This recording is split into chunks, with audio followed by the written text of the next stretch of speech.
down front. The dreaded seats down front. So, thank you all for coming out this afternoon. I feel very confident that this will be a terrific talk by Dr. De La Torre. My name is Patrice Franco, for the faces in the room that I don't recognize, and I am jointly appointed in Economics and Global Studies and directing the Goldfarb Center, and many thanks to my colleagues in economics who have co-sponsored and encouraged this lecture. So, Augusto de la Torre was both an influential voice in shaping Washington policy as well as a thoughtful insider critic. He helped guide the World Bank's Latin American office through the turbulent times of the global financial crisis, a period that, in addition to understanding new financial dynamics, called into question how countries in the region might grow. He and his team framed policy challenges in a creative light, helping us understand not only the implications of the tremendous shifts in global capital for Latin America, but also the opportunities that came along with change.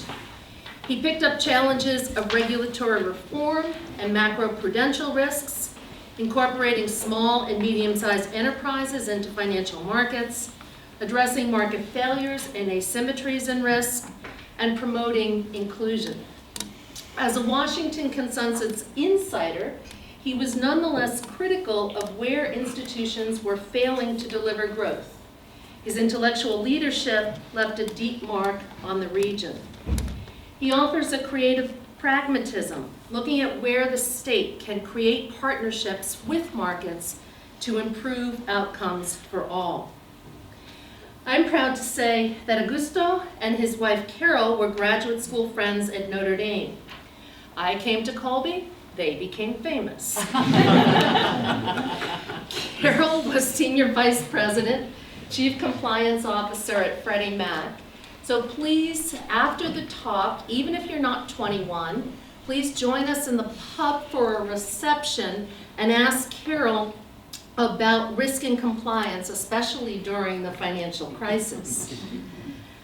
Before joining the World Bank, Augusto was governor or director general of the Central Bank of Ecuador, winning the Euromoney Central Banker of the Year award in his term. He undertook major reform in the bank, negotiated with multilaterals on debt reduction, and reduced inflation from 60 to 25% despite external shocks. He's led World Bank or IMF missions to Brazil, Chile, Colombia, Costa Rica, El Salvador, Guatemala, Venezuela, Nicaragua, and Mexico. So if any of you want to know how these things really work, here's your man. You'll get a chance to ask him questions. And Augusto does encourage questions not only in the end, but if you have questions going through, he's very open to that. Their visit here is thanks to Paula Jaramillo, who heard Augusto speak at the Inter-American Dialogue where she was interning. Not knowing of our friendship, she wrote that we should really invite him to Colby. So thank you, Paula. I have, on many occasions, heard Augusto speak in public forums. He's quite in demand. And each time I have had an aha moment. He brings a certain clarity to what may be confusing or swirling trends of the time. I'm sure we all will have that experience today, so please join me in welcoming both Augusto and Carol to Colby and Water.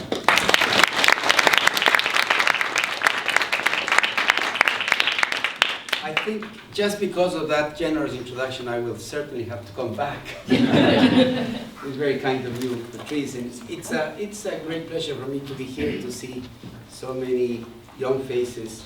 I want a little bit of understanding of who you guys are. So, who here are econ majors? Not a majority. Okay, so that creates an additional challenge for the non-economists. So this is important, therefore, that you guys feel completely free to interrupt and ask questions. If there's some graph that I'm presenting that has too much of economic jargon please stop it, ask questions. This is important. This is, let me first tell you a little bit.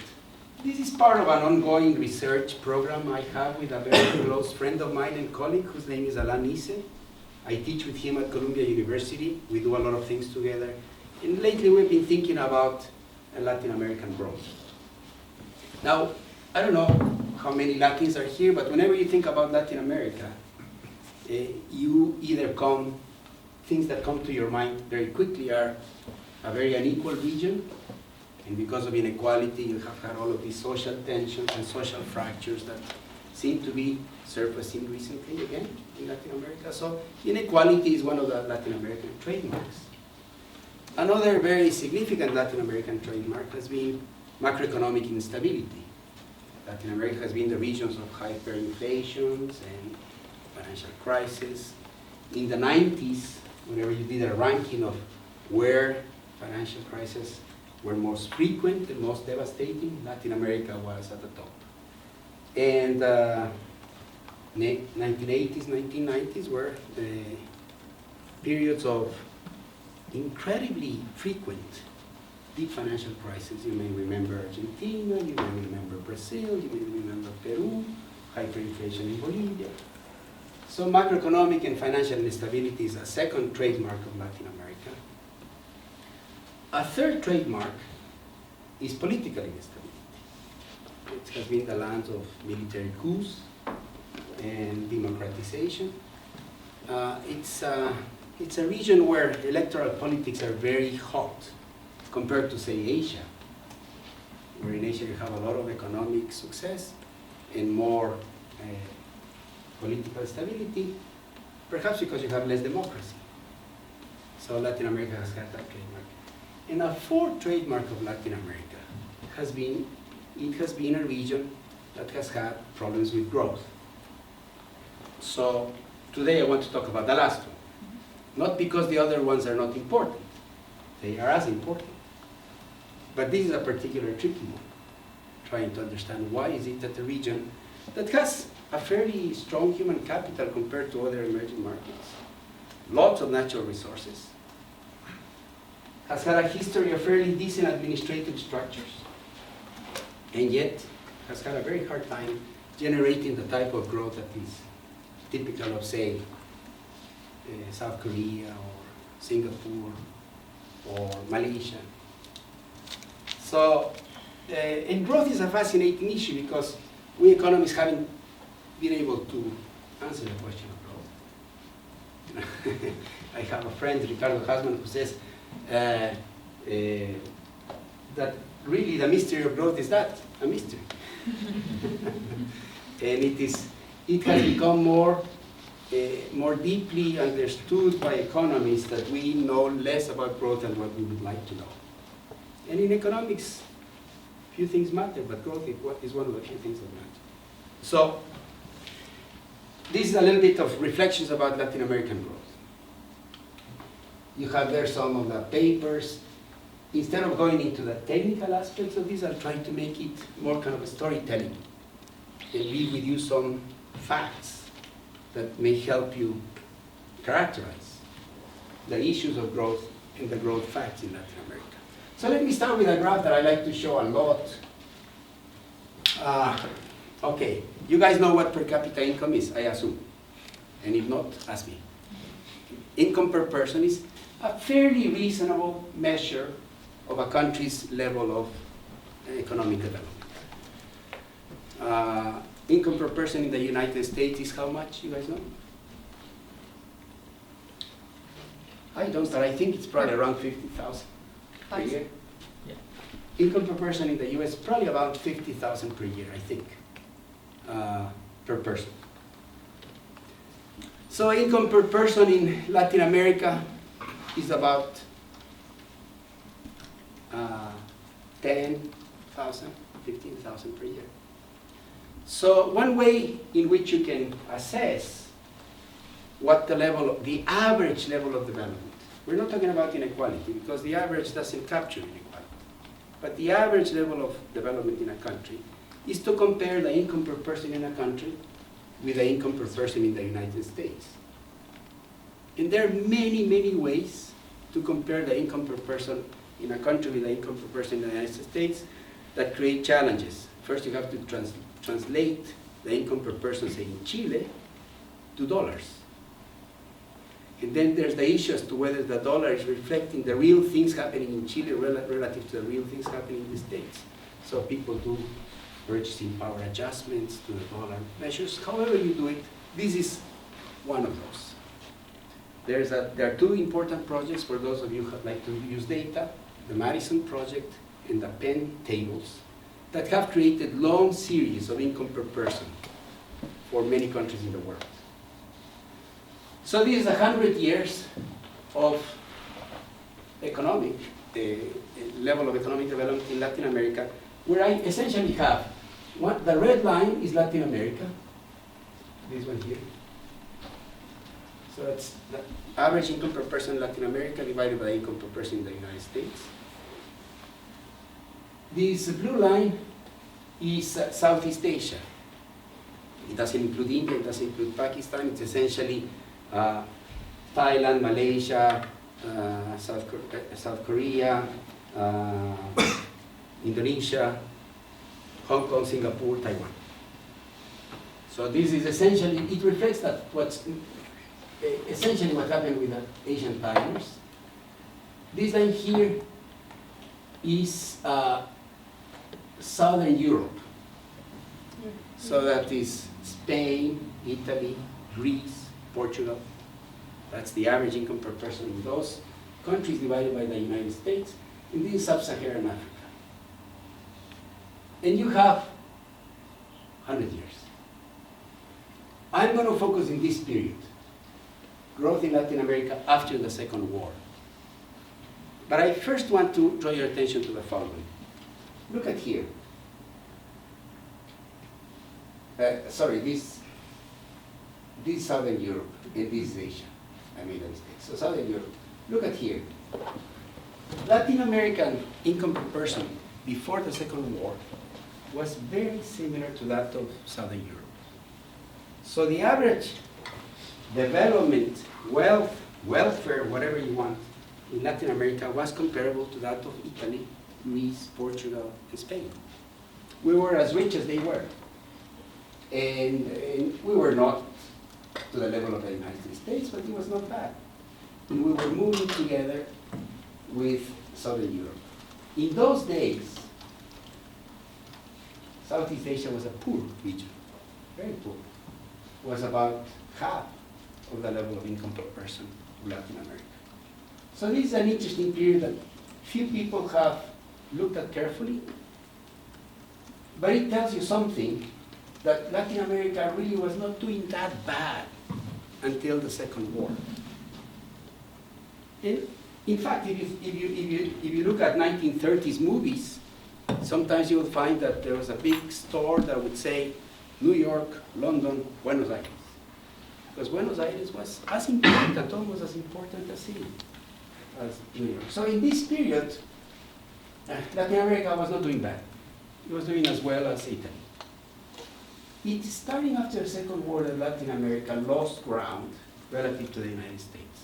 And very systematically look at it. It's a downward trend. And the two regions in the world, the two less developed regions in the world that take off are Southern Europe, which become rich, and then later on, starting in the 70s, Southeast Asia. This is the mystery of growth. Why these countries manage to get what we economists call converge towards the US standard of living, and Latin America loses ground. It's fair to say that something happened here from which we haven't been able to recover.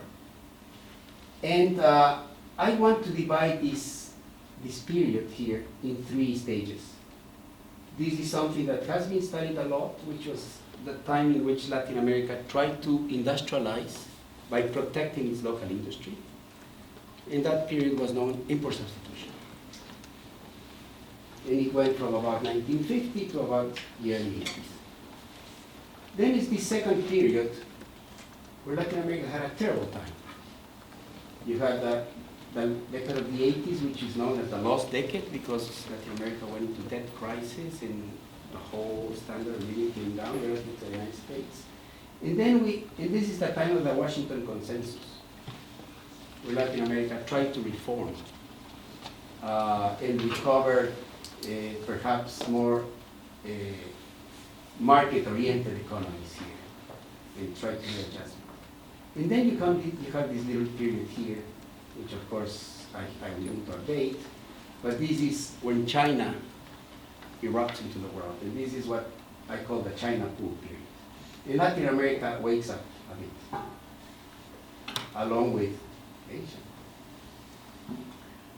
Okay, so once we started looking at this, it became very clear to me, it may not be clear to other economists, but it is clear to me, that a lot of this has to do with trade. Because think of it a little bit this way. After the Second War, which are the major engines of global growth? Think of it. What countries do you think are driving global growth after the Second War? Any country that comes to mind? The US. The US becomes the big world growth engine. Which other countries? The Soviet Union a little later. Europe, particularly Germany and France. You had the big Marshall Plan, the reconstruction of the post-war reconstruction of Europe. And Germany becomes a big, important engine of global growth. In which other country? Japan. So, right after the Second War, you had three big engines of growth in the world. The United States, Western Europe, and Japan. And you could think this, that Southern Europe figured out a way to latch onto Germany and France. Kind of get into that train. And that train lifted them, and they, as the European Union became more of a union, they joined the union, they were able to catch up very fast. And that was trade, a lot of trade. They integrated themselves into a European Union market. Now think of these guys here. They latch onto Japan. They create what's known now as the Asia Factory. They get very connected to Japan. Japan is selling things to the entire world. Because those were the days in which initially to buy a Japanese product was like buying a Chinese product, right? It was kind of lower quality, but all of a sudden by the 70s, the highest quality product in the planet. So here you have countries like Hong Kong, Taiwan, Singapore, South Korea, Malaysia, latching onto Japan, and they go up. And we in Latin America, we decided to close our markets. We decided to pursue this so-called import substitution industrialization in an attempt to become more independent from the world. And we had good theories about that, which Patrice and I used to write about and read about. And we were convinced that those theories made a lot of sense. You know, there was the theory of dependency theory was very popular in those days. Structuralism were very popular. And we became convinced in Latin America that being linked to the United States and to the world was bad for us, because they bought bananas from us and we didn't have anything else to have. So we kind of disconnected ourselves from the world in this period. And it seems to me that, from hindsight, was a very bad decision. So I want to reinterpret a little bit the growth trajectory of Latin America in light of trade. So let me first look at this first period, import substitution. Every country in Latin America chose that path, which implied that you protected your local industry and you protected your local market to try to develop your manufacturing sector, which is what the US did when it started its development. Which countries did well? This one and this one. Import substitution strategy. So Chile and Mexico are the two countries in Latin America that benefited from that time. The rest of Latin American countries were either flat or falling. This is relative to the US per capita income. So two important cases of success, Chile and Mexico, and we used to talk about the Chilean, Mexico and Brazil. We used to talk about the Brazilian and the Mexican miracles in those days. But one thing that was very interesting about this, the more you look at it, is that in order to develop your local industry, you needed to import a lot. So the countries that were able to do well in this period are countries that somehow had foreign exchange in sufficient amounts to import the raw materials, the machinery, that technology that you needed to develop your local protected industry. And so when you look at the end of this period, what you see is that countries that run out of steam is because they don't have enough foreign exchange. And if you were in Latin America in those times, you said, how in the world do I get foreign exchange? They got foreign exchange by selling commodities. And so the paradox of this period is that we saw this period as a period in which we were going to become independent of commodities. We were no longer going to be in bananas and in copper and in metals, and we were going to do manufacturing.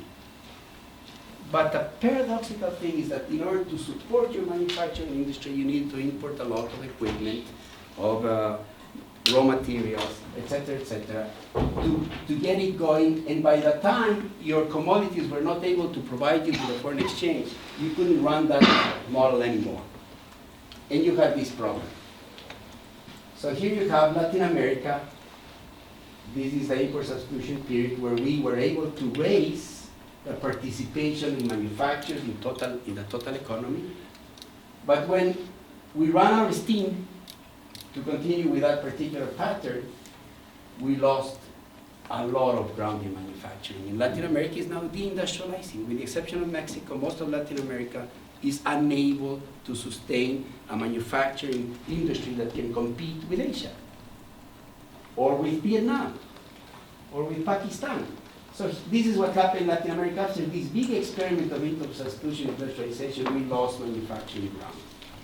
But look at what happened with the Southeast Asian countries. They were very successful in industrializing, developing the manufacturing sector, and they did it by exporting manufacture. So the big contrast between Southeast Asian countries and Latin America is that we try to develop our manufacturers to sell them inside our countries, whereas the Asians develop their manufacturers to export them. So we had a very different philosophy. We were an inward-looking manufacturing producers, and Asians were outward-looking. In fact, my country, little Ecuador, we used to produce cars. They were called Andinos. They were lousy cars. Maximum speed 30 miles per hour. Any more than that, you get steam out. And how were these cars produced? We used to import some things called CKDs, where they would come in a container, a big box, with all of the things you needed to put together the car. So it was a Lego system. So the workers in Ecuador had a screwdriver and a welder, and we put together these awful cars. And we sold the cars to the Ecuadorians that could not import cars abroad because they were protected. When Carol and I went to Ecuador, we still were able to buy guitaras. And these guitaras were these not that good cars that were put together.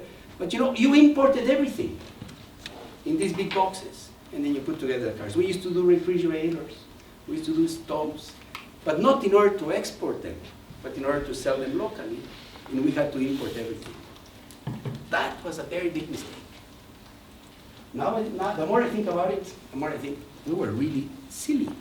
As a result of that, we failed to latch onto the biggest engine of global growth in that time, which was the US. Had we done something similar to the Asians, we could have perhaps grown more. The problem is that our relation with the US was never very good. And we were hurt and traumatized a lot by US multinationals that had been very exploitative for a long period of time. So you had these horrific stories of Chiquita Banana and so forth. So instead of recomposing the relationship with the US, we just broke it. And we were left without the capacity to grow based on exporting. Okay. So that's what happened there. Then came adjustment, and of course this is Latin America, and we had a big collapse in relative to the US per capita income. We had a big collapse, 1980s and 1990s. And then came Asia. And Asia changed the world. I think you guys still, we will be studying the effect of the surge of China for the next 20 years. And I'll show you a little bit of what China is doing to the world a little bit. But it did lift growth in Latin America, in all the upper middle income countries, and in Southeast Asia. It lifted growth in Latin America, not as much as in other parts of the world, but a lot of the growth in Latin America in the past 20 years, past 15 years, are happening in Asia. But this is an interesting thing that I want to show you here. Here you have high-income countries, middle-income countries in the world. And so what you see is that the high-income countries, which are the blue, during the period of the import substitution industrialization, and during the period of the 80s and 90s, the blue bar is higher than the yellow bar. The yellow bar is the growth in the world, the average world growth. So this was huge, a good number of decades, 1950 to about 1990, the rich countries did better than the world. This was an incredible period of high prosperity for the rich. Latin America not only did poorly, we actually contracted. But look what happened since China came into the world. The rich countries are doing much worse than the world. The whole tortilla was flipped.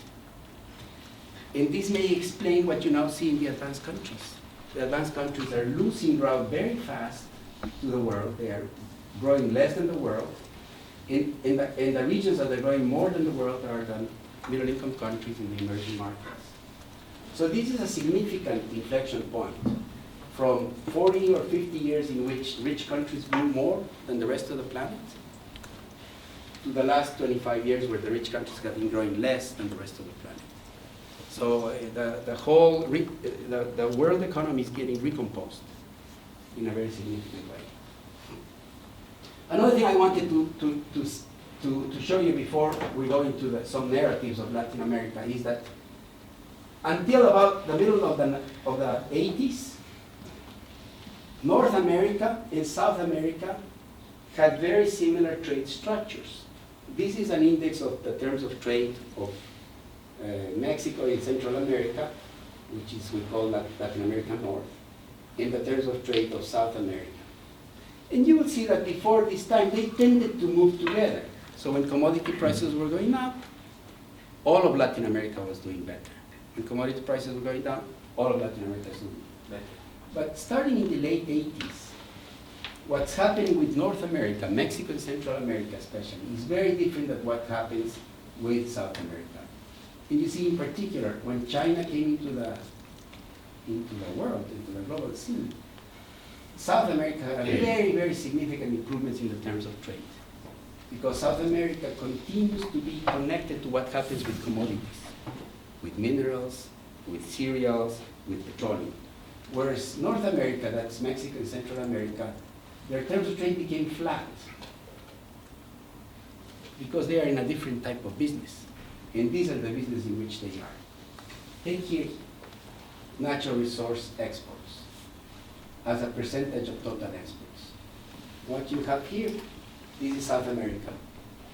But look, until the middle of the 1980s, early 1990s, all of Latin America were commodity exporters.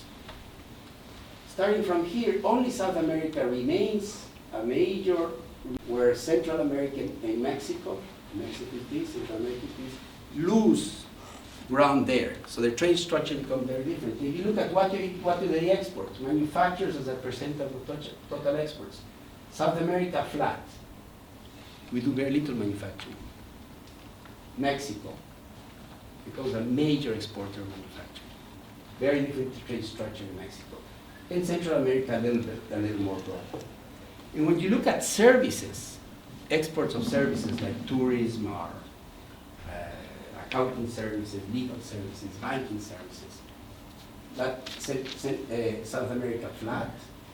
And look, before the 1990s, they are similar to three parts of Latin America, but the bifurcation starts around there.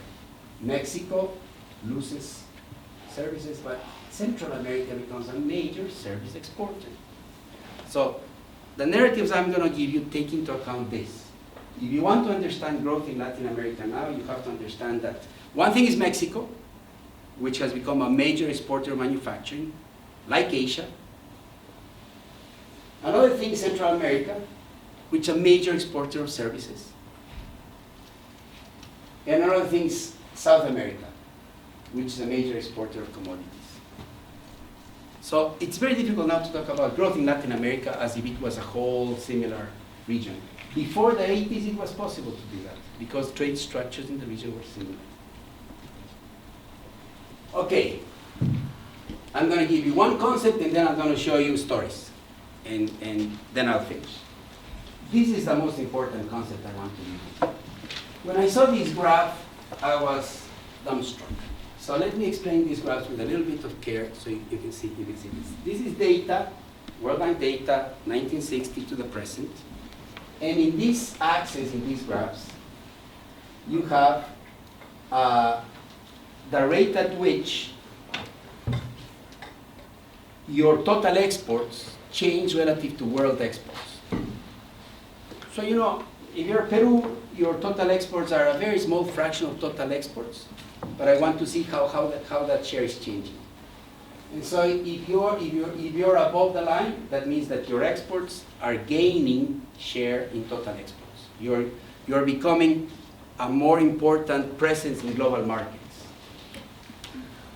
And when you are below the line, that means that your exports are losing share in global exports. And what do I have on the horizontal axis? It's just the rate at which I either get closer to US per capita income or I get further from per capita income. So if you're to the right of here, that means the per capita income of the countries in this, to the right of this vertical line, were gaining ground relative to the US. They were getting closer to the US per capita income. If you're to the left, you're losing ground relative to the per capita income of the US. So if you look at 1960 to 2000, very few countries were gaining ground relative to the US. The majority of the countries in the world were losing ground relative to the US. The US was doing really well, better than the world. In Latin America, the red dots were all to the left. They were losing ground relative to the US. But what's interesting is that the countries that lose ground relative to the US, which are here, and the countries that gain ground relative to the US, are around this diagonal. Which means that those who gain ground in income per person relative to the US are also countries that gain ground in export shares in the world. So the countries that tend to grow more, at least in this period, clearly were countries that were able to increase their presence in global markets through their exports. That tight connection between exporting and growing, I never thought it was so tight. So you do that however you want to break, but then I did China, period, 2000 to 2016, just to separate the two. If you look at which are the countries that are here, they are the tigers that I showed you before, and they are the Southern European countries, and some European countries. So these are rich countries. They are the ones that are getting closer to the US. They are the ones that are becoming richer compared to the US. And most of the countries that are losing ground relative to the US were developing countries. Look at what has happened since China. The whole cloud of of dots has shifted to the right. So most of the countries in the world have done better than the US and are gaining ground relative to the US. Fewer countries are losing ground relative to the US. Still, you have this agglomeration around that diagonal, which means that those that gain ground relative to the US also gain ground in global markets. So you still have that connection that you export, you grow. You don't export too much, you are not going to grow too much. With some exceptions. So if you want to be careful, and this is kind of the type of way you do these academic papers, is you say, okay, I'm going to look at these countries here, which gain ground relative to the US, but don't gain ground in global export shares. And you look at these countries here, and you find out what is common about them, and you can do some breaking of the statistics, and I'm not going to go into that, but in general, I want to emphasize the average relationship, which is you export or you stagnate. You better learn how to export. You better learn how to become an important player in global markets. And if you don't do that, you're likely to be in this side but China shifted things, and so China made most of the emerging market did great in this period, and the rich countries did poorly. They're here. So Trump is here, and here you have a happy period until 2016. I have the impression, I'm not joking, I think when I mention Trump, you think about Brexit, you think about what's happening in the rich countries. It doesn't seem to be independent of this. There are 25 years, steady 25 years in which the rich countries have been losing ground relative to the world, together with rising inequality. It's not just growth, it's rising inequality. You have a question? You're saying that China's shifting things in the graph. Are you talking about China like taking up like direct investment like in all the other developing countries, or is it just a trend that they're moving along with China? Direct investment is just part of it. Right. The most important part is what China buys. China at the margin is the biggest buyer on the planet. So if you have something to sell to China, you're going to do well. And so you have Brazil selling chicken to China. And you have Uruguay selling meat to China. You have Argentina selling soy to China. And when you see at the margin who is the larger consumer, China seems to be insatiable. So it's China as a buyer. That's one effect. And the second effect is China as a producer of cheap manufacturers. So cheap manufacturers have kept prices of things low. You can buy cheap computers and all of these things at increasingly lower prices, not independently of the fact that China is entering those markets. So by keeping prices low, consumers do better, and that helps in these dynamics. So at China, for me, the main effect is through trade. There is the other side of China, which China is investing all over the place. China is investing in Africa much more than the World Bank and all of the development banks together. And that may be a second force. But I think in this particular period, trade was the biggest one.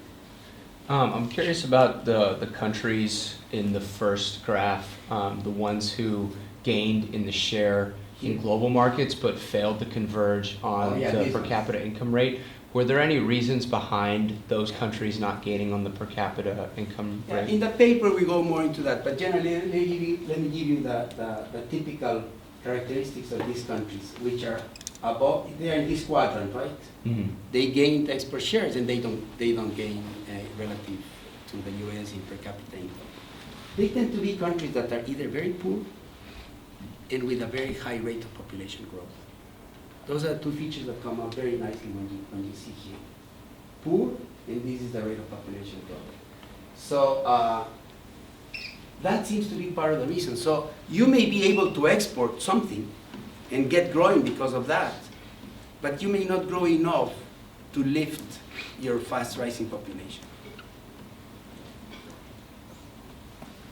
And the countries here, or here, that gain ground relative to the US, but don't gain ground in global markets of exports, they tend to be very large countries and very mature countries. So the lesson that arises from this is that if you are a developing country, below middle income or middle income country, it is going to be very difficult for you to grow fast unless you export a lot. once you're a mature economy, and you have a higher consumption level and higher per capita income, you might be able to continue to grow without exporting a lot. But if you are in these development stages, it seems that exporting is very important. And this is a very different story than the one you tell when you tell growth accounting or growth theory. You know, growth theory that Patrice has probably taught to some of you. Typically, you think of growth in terms of factor accumulation and productivity. And that's a perfectly okay story. But what I'm saying in this type of paper is, okay, but a lot of the productivity seems to come from exporting. And this is the type of things I give you here, you know. I think that countries that export or are in global markets, in trade markets, they get some benefits compared to countries that don't do that. They learn more to start with. If you're an exporter, you better have to learn from your clients. What are they buying? What do they want? What are their tastes? How to grow the markets? What technology they want? How do you keep high quality? If you are exporting, and in order to export, you have to import things. You learn from the people that sell you things. They sell you the machine, they send you the manuals, they send you the person to come and help you operate the machine. You get technology transfers. So you get technology transfers in much richer way when you are in global markets, or buying and selling. And that, I think, is what makes exporting tradable activities superior. And I think that a lot of, when you observe productivity increases in countries, a lot of the productivity increase seems to be linked to the learning externalities and the technological spillovers that come from being part of global markets where the technology is better, where managerial practices are better, where process inside the companies are better, where human capital is better, where you have more access to manuals, technical assistance, to transfers of knowledge, etc. Okay, so I'm going to jump this, and I'm going to give you a horse race. So now, take this and let's look at Latin American countries. Which countries did well and which ones did not do well since from 1990 to the present? Okay, I hope you cannot see the letters, the letters, because I want you to ask the question. Which countries do you think did the best in that period, 1990 to the present, in terms of getting closer to the US per capita income? Chile. Chile's there. Good guess. Which other? You can see there. Panama, Dominican Republic, Chile, Peru, Uruguay, and Costa Rica. Which countries did the worst? Venezuela. And Mexico. Mexico is a big puzzle. Because Mexico, I told you, no, they were able to shift to manufacturers. They're a major manufacturing exports. They are no longer dependent on commodities. They pulled an Asia on us. They become like South Korea. But they don't grow. So Mexico is a big puzzle. And these are the mediocre countries. No? Here's the classification. What's interesting is that among these are the strongly converging, the better performing countries. You have some countries that are exporters of commodities, and some countries that are in different businesses, the services economies. And among the countries that did poorly, you have both services countries, El Salvador, Guatemala, and Honduras, and commodity exporters. So what this graph tells you is, it tells you, well, you know, China and everything may have some effects throughout the economies, but being a commodity exporter or not being a commodity exporter was not necessarily the dividing line. Some commodity exporters did very well, and some did very poorly. And some commodity importers or that are in different business, manufacturing or services, some of them did very well, and some of them did very poorly. So, I should finish this soon. What makes the difference between these commodity exporters that did well and these that did poorly? I have, well, first of all, let me make this point. Everybody here that did well were able to increase their export share in the world. So what we found earlier is confirmed here.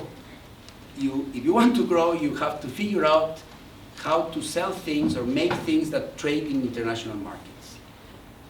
So you can make a marmalade, which is a tradable thing because you could import a marmalade. So making that tradable thing is useful. Or you can make a service that you sell to tourists. Whatever you do, the lesson from this, whatever you do, you need to find a market, international market to deal with it because you get some benefits from that. So these countries here, all of them did that in their own way. In these countries here that did poorly, all of them lost ground in international markets. So that's the common thing. Then you look at a little more other features. You see, here you have the loser, Venezuela. You give the gainers, Chile and Uruguay. These are all commodity exporters. They go down. What you see is that this line, the yellow line is the share in global exports, and the blue line is the relationship of your per capita income to that of the US. They go together. Chile, they go together. So this is a little bit of a new view on the natural resource curse. Because the natural resource curse says if you export commodities, you're cursed. You're not going to grow. Here I have two counterexamples. Chile and Uruguay, they export commodities, they are growing. Venezuela is cursed. What allows you to escape the curse? Find a way to continue to increase your exports. This is a little bit of a different rule. I understand that it would be nice to export radios or computers. But if I have copper, I have to do with it. And Chile has figured out a way to continue to grow their markets for copper and do better copper and upgrade the copper and then put on other things around it. So you see, that's kind of a big lesson. And the other lesson is how do they manage when the booms, when commodity prices are going up, copper prices are going up and then collapse? Well, what you see is that the countries that grow better are the countries that are more disciplined. These are the countries that grow better, that are the countries that are more disciplined in the way they spend their commodity windfalls. So you have countries like my country, we get the lottery of high oil prices and we go and spend in beach. Partly because we have so many social pressures to deal with that we spend a lot. And then you have countries like Peru or Chile that they get a windfall from minerals and they are prudent, somehow they manage to save, they don't spend too much, they manage the rules better, and they spend less, and therefore they end up growing more. So that's another lesson. Two lessons. You have to stay, even if you're a commodity exporter, figure out ways to stay in international markets, to increase your presence, to do better with what you have. Don't look at the gift horse in the teeth. You have minerals, do well with minerals. And two, don't go into drunkard excesses when you get a high commodity price period, which is similar to the one we had the last time. Mexico, I'm going to jump Mexico because it's a more sophisticated explanation. It's a bigger puzzle, and I don't claim to know that puzzle. I was recently in a conference in Mexico, 2 days, best growth economies in the planet. All of us there to try to understand why Mexico does not grow. Because the way you think about Mexico is Mexico has excellent macroeconomic policy, has a first-class central bank, has good fiscal policy, low inflation. Mexico is an investment-grade country, one of the 5 countries in Latin America, investment-grade, low risk. Everybody loves Mexico, or at least until before the new president. And then Mexico has NAFTA, has the US, has become a manufacturing export, exports a lot of manufacturers. So why is it that Mexico doesn't grow? Not easy. I ended up the 2 days of conference there. We ended up more confused. We don't have yet a solution. I have some hypotheses, but Mexico is a real deep puzzle. If anybody wants to do a good PhD dissertation, figure out why Mexico doesn't grow. So I have some hypotheses here. I'm not going to go into that because they are the most. They can ask in the pub. They can ask me. But I do want to talk about Central America, because for me that's a fascinating divide. All of the Central American countries have this feature. See? They are big exporter of services. about 50%, 40% of their exports are services, whereas the rest of the region are not big exporters of services. So that's a feature of Central America. They export services, including tourism, but not only tourism. Okay?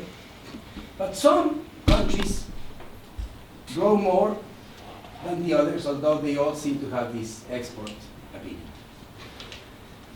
Another feature that's very common to Central American countries is they have big current account deficits. You know what the current account deficit is? They import more than what they export. So they have a deficit. Both countries.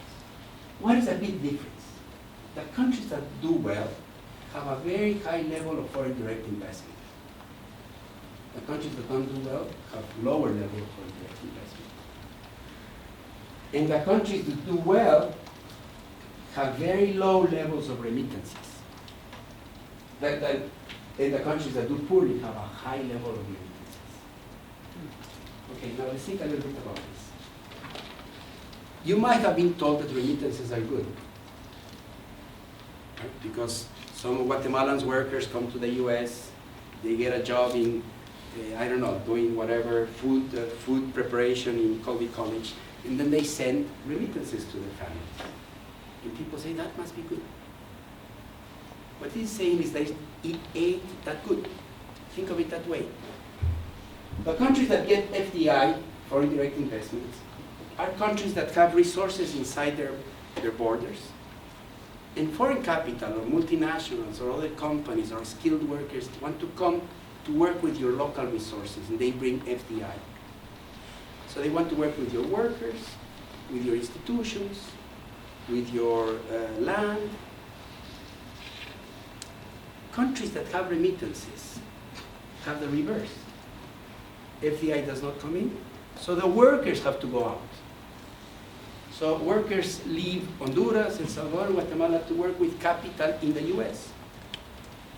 And then they send remittances. So remittances are a symptom of something wrong happening in a country. Something is happening when the country is exporting labor force. Now when remittances come in, they help to sustain consumption, and they help to prevent poverty. But they don't seem to help you grow, to invest in businesses, in business development. So remittances seem to be kind of a symptom of a bad illness. Something is so wrong with your country that your laborers have to leave. Whereas in Panama, you go to Panama and you listen when you go to a restaurant, people are talking in Italian, or you have a lot of Spaniards, you have Europeans. A lot of people are coming to Panama because there's money to be made there. There are businesses to be developed there. And you don't see Panamanians coming to the US. Nor do you see Costa Ricans coming to the US. So for me, remittances and FDI are good thermometers of the quality of a country. Where you see high FDI, you tend to think, this country is attractive. When you see high remittances, something is wrong with this country, so much so that people have to leave the country. And why is that? And this seems to be a main one, institutional quality. So if you compare Panama, Costa Rica, and Dominican Republic, which get a lot of FDI, they're doing well. You compare them to Guatemala, El Salvador, and Honduras, which get a lot of remittances, and they are doing bad, they're doing poorly. What separates them is the one group has very high crime statistics. And it's hard you don't feel safe when you go to have a coffee in a little outdoor cafe in Guatemala. But if you go in an outdoor cafe and have a coffee in Panama, you feel safe. The difference in crime statistics is gigantic. And institutional quality indices, no matter what you choose, I chose here some of judicial quality and absence of corruption. You see the countries that do well, that get a lot of FDI, have very low indices of, much better indices of institutional quality. So I want to follow with some thoughts on this. So when you want to think of growth that way, what comes to your mind? What's the growth agenda for Latin America? Well, first you've got to think of Asian-style industrial policy, where the policy is to develop goods and services that can be sold competitively in international markets. So for me, it's hard to think of a growth policy that doesn't focus on what in the world can I sell to foreigners. Maybe I cannot sell a manufacturing good, but I can sell a service, tourism. I can sell cultural goods. I want people to come to Ecuador because we have beautiful mountains, great music, a fantastic ceviche, and we have cultural assets. We have Indian culture and people want to come. So you want to attract people that are willing to buy your stuff, whether they are cultural goods, whether they are services, whether they are manufacturers, whatever, but you want to have a growth policy that's focused on selling things to foreigners. That I think is key. Your commercial policy should try to promote diversification. But what I get from this data is that diversification is important, but it's not as important as trying to sell things, whatever. If it is copper, sell copper. And if you can diversify and sell more sophisticated goods, that's fine. But don't agonize about not being able to sell computer chips if you're in Ecuador. You have bananas, you have shrimp, we have coffee, you have chocolate, you have oil. Sell those things and sell them well. And then you have to go back to the basic structural reforms that are very important for productivity growth. You need to have a human capital that is well educated. So you have a huge agenda in the education agenda, education for all, high quality education for all. And an education system that's connected to building skills. In Latin America, we have a long way to go there because we produce a lot of lawyers, but we do not know how to produce engineers. So you have to have an educational system that's somehow linked to skills. You have to think of entrepreneurship. That's many deficits in quality of entrepreneurship in Latin America. You have to think on innovation and resource allocation. You need markets that work okay to allocate resources. And that doesn't happen if you don't have good policies that create good business environments, good contractual rights, good information, etc. So that's part of the agenda, but this is more interesting from what I have told you, especially looking at Central America. You need to be a country that attracts not only capital, but people. The way the world is growing, aging in the rich countries, you have older Americans that want to retire, they go to Costa Rica, they go to Panama, they don't go to El Salvador. They look for services. Not just cultural goods, they want to be able to get a hip replacement and to be connected to FaceTime, to talk to their grandkids. So the more people decide where to put their skills, their capital, is not only because you have a high rate of return, because you want to live in. Think of all the possibilities of telecommuting now. I think there's at least 15% of Wall Street workers live in Barbados or someplace like that, and they telecommute. But they find a place that's nice. Have a nice beach, a good coffee, a good piña colada. So for me, this issue has become more and more important in my mind. You have to become a country that's attractive not just to capital, but to people. Increasingly more because we're going into the world where services are so important. And so how do you do that? You have to improve the rule of law. So there's a key connection now in growth agendas between institutional quality, citizen security, rule of law type issues. Your ecological and cultural capital becomes very important because that attracts people. I mean, I admire the ticos in Costa Rica, no? They have this thing that they call a rainforest. It's not as nice as the one we have in Ecuador. But they are so good at selling it. And you go there, you have ecotourism and this and that and the other thing. And so they maximize their ecological and cultural capital. And when I think of Peru, Bolivia, Ecuador, our cultural capital is incredibly good. We need to learn how to harness it. And something, even the Panamanians are doing that well. I don't know, if you go to Panama, go to the old city. Panamanians who are more like Miami people, they are deciding, if we want to attract people, we have to have an old town that's nice, where people can have and look at all architecture and cobblestone streets and good coffee. So these become very important to attract people. And then the third is you have to have a social agenda. So in my mind, the social agenda and the growth agenda have become tightly intertwined. Perhaps if you can attract capital for mining and petroleum, you do not need to have all of these things, because those guys come to extract extractive industries no matter what.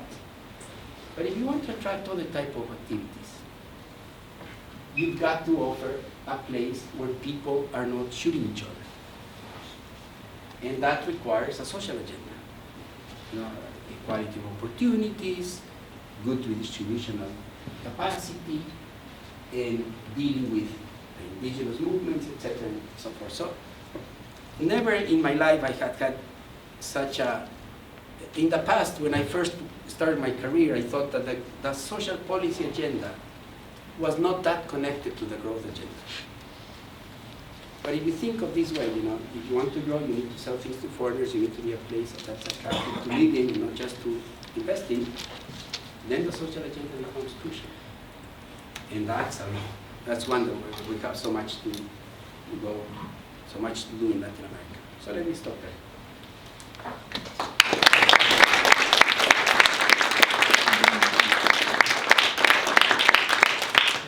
We have about 15 minutes for questions. Okay. We don't have microphones, just if you would introduce yourself.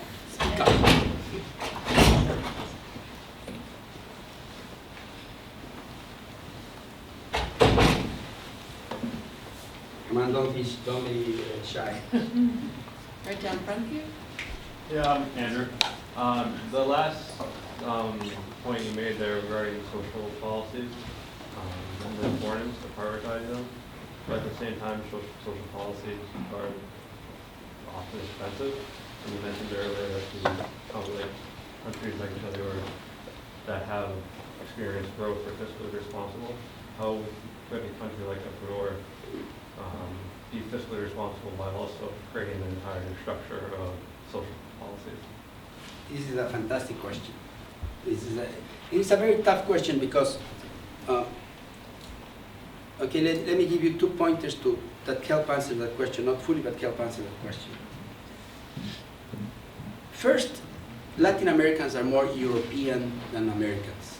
I don't know if you ever saw this famous survey that Economist magazine did maybe 15 years ago. They asked Americans, they asked people, why are people poor? And you have two answers. People are poor because they're lazy. And the other answer is people are poor because the system is unjust. So 70% of Americans answered, US, no? Answered people are poor because they're lazy. And 30% answered because the system is unjust. In Europe, it's the reverse. 75% said people are poor because the system is unjust. And very few think it's because they're lazy. So you have different kind of worldviews as to what explains inequality. Latin Americans are more like the Europeans. We tend to think that the inequality and the poverty arises from unjust institutions and structures, not because people are lazy. That's our tendency. So we tend to think that the solutions have to come from the state. In the US, the tendency is to think, you know, they have to make more effort and there will be some philanthropists there. But the US doesn't have a high expectation for the government to deal with redistribution. Latin America is more European. So you have the problem that you just mentioned. We have these views, so we expect solutions to come from the government. And these solutions are expensive. You need a lot of fiscal resources to have good pension system, good public education systems, good health services, good public transports.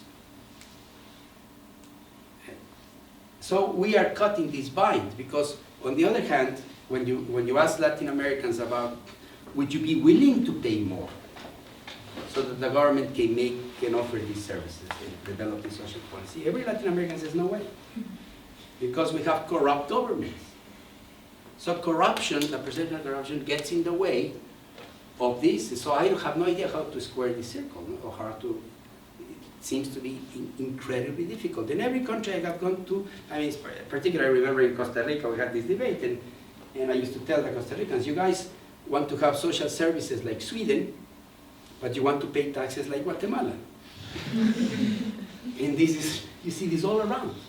So you have hit on a very key question, which is a very significant challenge for public policies. How do you get people to buy into the system, to pay more so that you can finance more public goods?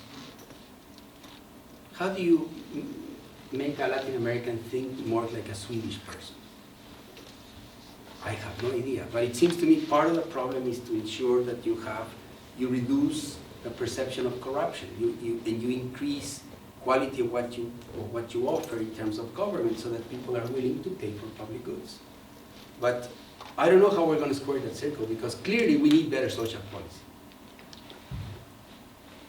And when you look at the social insurance systems in Latin America, which are the most expensive, pensions, health, and education, they are the most expensive. And you make estimates of how much money would need to go there. It's not only money, but money is required to get an education system, say in Peru, that compares to South Korea. If you look at the levels of spending that South Korea has for public education, are incredible.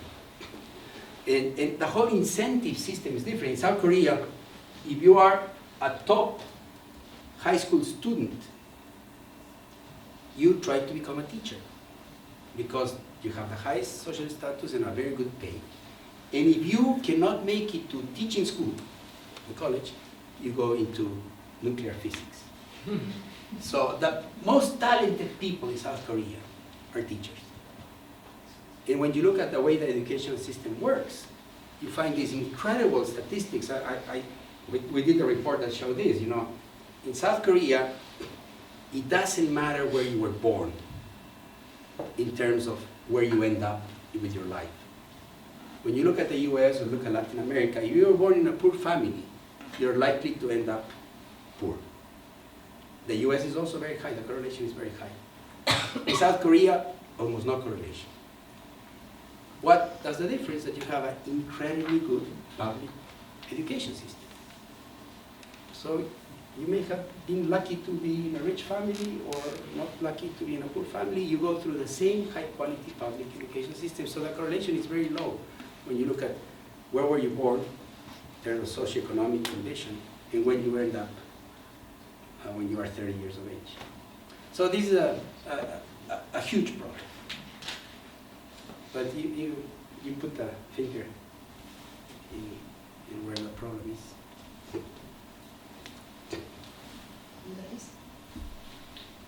Hi, my name is Chris. Muchas gracias por venir para la charla. So my question is, talking specifically about South America. So South America, as you've shown, is very commodity driven. And we know that the price of commodities is like the elasticity of income in relationship to commodities. As countries grow richer, they don't demand more commodities necessarily. A lot of these things the growth of South America has been driven by an external shock, which is China. But China is slowing down. What is the path now? Do we wait for another economic miracle in another country that suddenly demands more copper? What's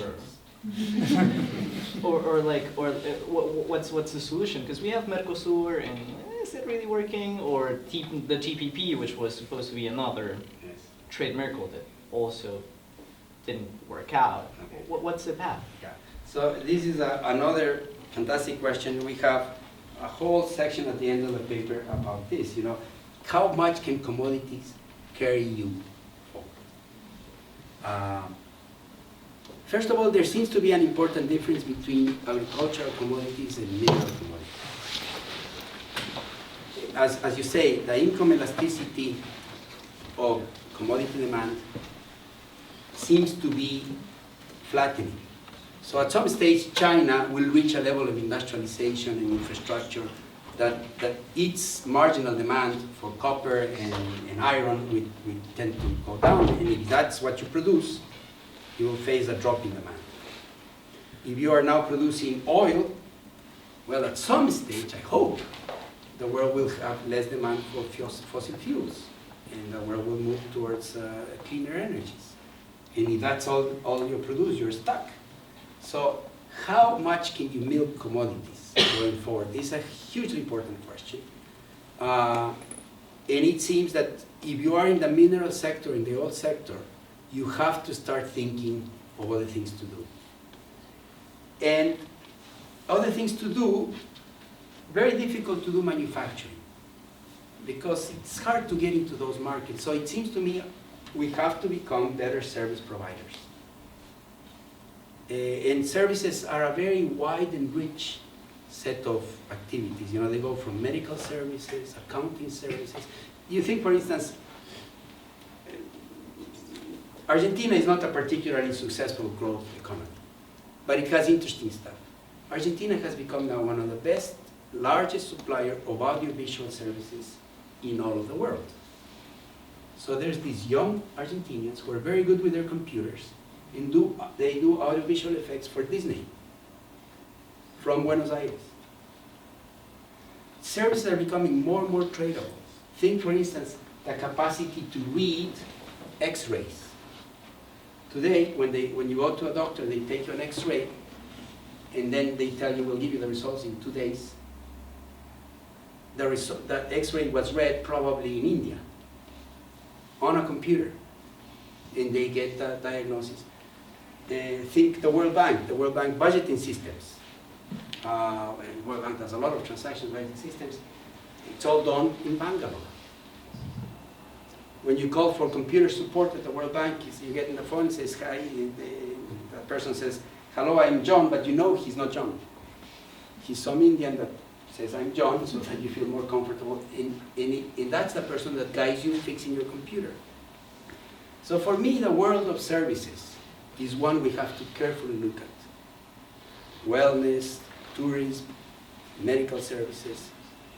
In that, I admire the Costa Ricans. The Costa Ricans, for instance, they managed to get a contract with all of the medical insurance companies in the US to ensure that the medical insurance companies would cover their insured people if they go and do their medical things in Costa Rica. So you want a hip replacement and you are insured by Aetna, you can go to a hospital in Costa Rica that's recognized by Aetna, get your hip replacement, and then go to the beach. These are the things that are increasingly opening up. And it's a difficult thing to interpret how much growth you can get out of services. But at least you can get employment. But one type of commodity seems to have a lot of future, which is agricultural commodities. Because when you look at the demographic of the world, somebody has to feed the Asians. They're going to be the majority of the population in about 20 years. And their arable land is not very rich.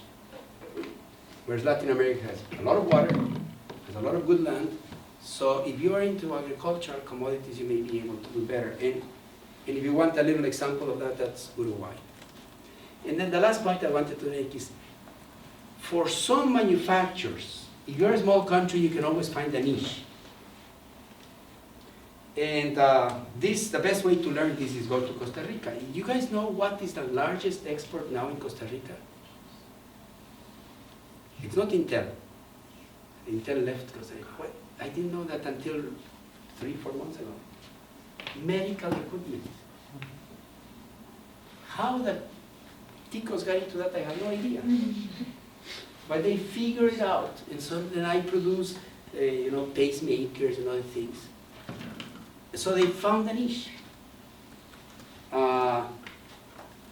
So I don't think you can, and this is sad to say for my country, for Chile, I don't think Ecuador can live and have a prosperity based on oil, nor I don't think that Chile will continue to have prosperity based only on copper. Something's got to be done if you're in those sectors. You have to do well with what you have, but you still have to find new activities. And that's a challenge. So one last question, and then we're out of time. Okay.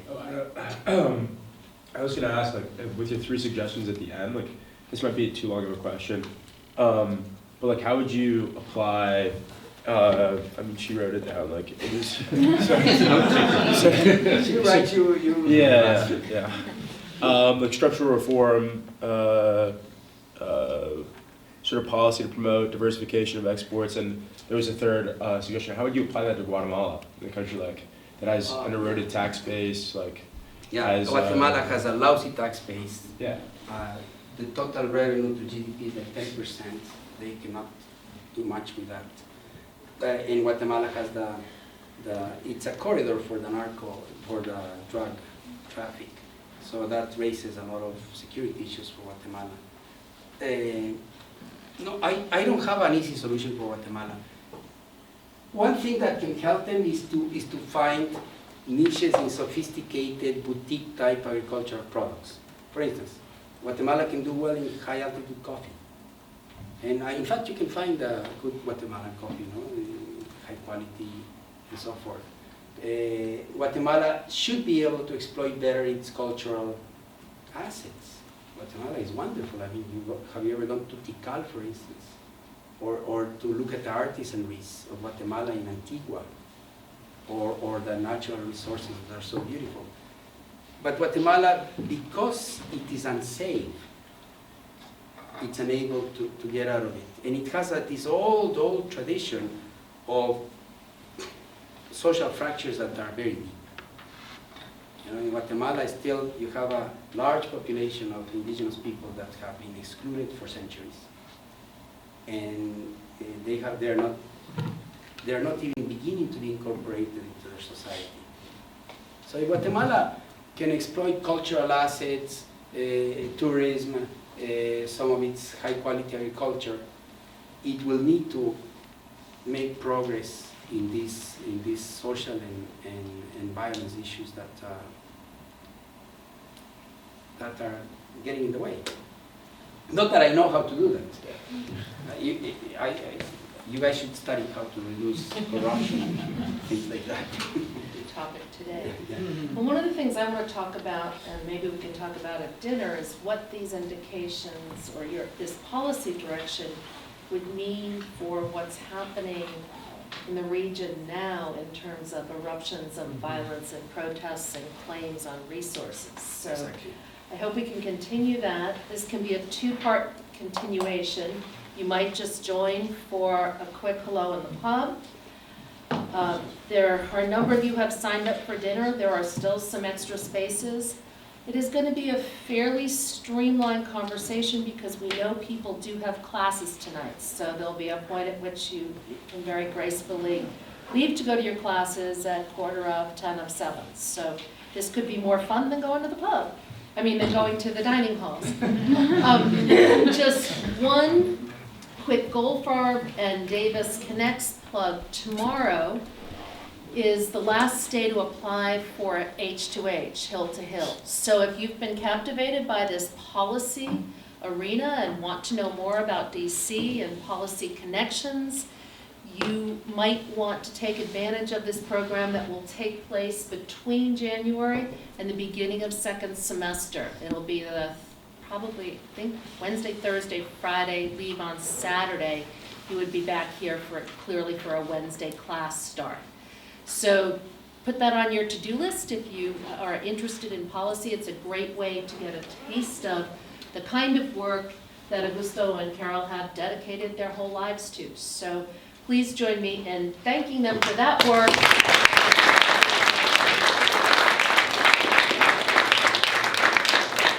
So again, you don't need to be 21 to join, you do to drink.